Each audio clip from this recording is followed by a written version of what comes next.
दोस्तों नमस्कार। मैं हूं आपका दोस्त ललित शौर्य।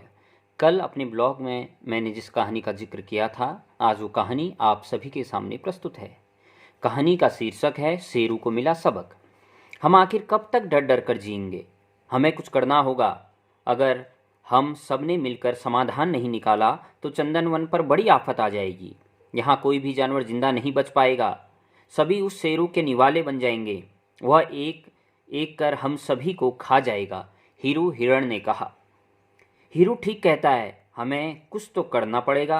आखिर हम अपने ही जंगल में कब तक जान बचाते फिरेंगे? वह हर रोज किसी न किसी जानवर को निवाला बनाकर 9-2-11 हो जाता है। हम सब देखते रह जाते हैं। डंपी गधे ने कहा। डंपी भाई, लेकिन बिल्ली के गले में घंटी कौन बांधेगा?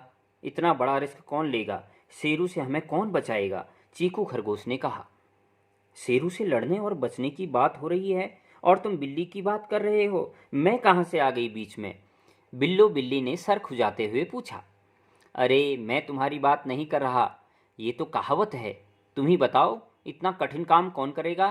कौन शेरू से हम सब की जान बचाएगा? चीकू खरगोश बोला। चीकू और बिल्लो की बातें सुनकर सभी जानवरों के चेहरे पर हल्की सी मुस्कान आ गई, लेकिन दूसरे ही पल सभी गंभीर हो गए। समस्या बहुत बड़ी थी। शेरू आए दिन चंदनवन के जानवरों को अपना शिकार बना रहा था। मेरे पास एक आइडिया है। हमें इस समस्या से मुक्ति केवल एक जानवर दिलवा सकता है, बरू बारहसिंगा ने कहा। बताओ ना, अब तक तुम चुप क्यों थे? सभी ने एक स्वर में कहा। हम सभी को पिप शाही से मदद लेनी चाहिए, वही हमें शेरू से बचा सकता है। बरू बारहसिंगा ने सुझाव देते हुए कहा। पिप कैसे हमें बचाएगा? तुम होश में तो हो? वह छोटा सा जानवर शेरू का मुकाबला कैसे करेगा? चीकू बोला। अरे तुम्हें पता नहीं, पिप की पीठ पर उगे कांटे कितने खतरनाक होते हैं। वह बड़े बड़ों को नानी याद दिला देते हैं। शेरू के दांत खट्टे करने के लिए पिप से मदद लेनी होगी, फिर ये काम पूरी योजना के तहत होगा, बरू ने कहा। ठीक है, हमारे पास वैसे भी कोई दूसरा उपाय नहीं है। एक बार तुम्हारी योजना पर प्रयास करके देखते हैं, हीरू बोल पड़ा।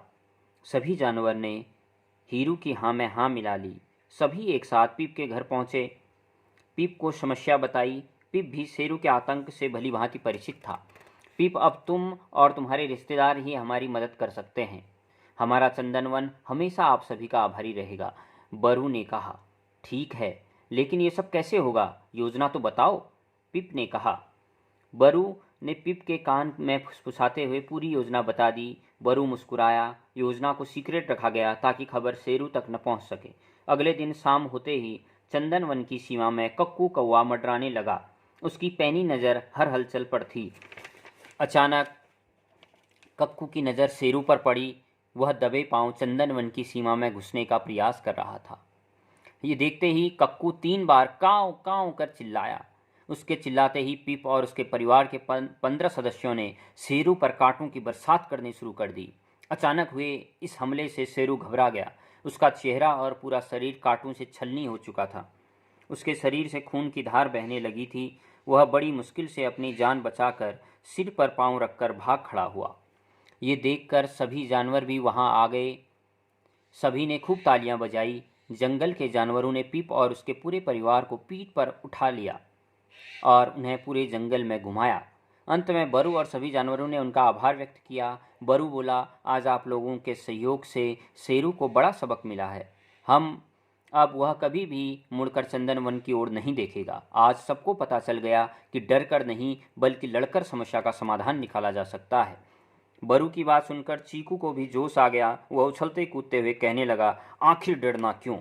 ये देखकर सभी ठहाके मारकर हंसने लगे। उस दिन से शेरू ने चंदनवन में आने की हिम्मत नहीं दिखाई। धन्यवाद। मेरी ये कहानी आपको कैसी लगी? आप इस वीडियो पर कमेंट करके ज़रूर बताएं। अगर आपने मेरे चैनल को सब्सक्राइब नहीं किया है तो प्लीज़ मेरे चैनल को सब्सक्राइब करें और ज़्यादा से ज़्यादा अपने दोस्तों को सब्सक्राइब करने को कहें। धन्यवाद।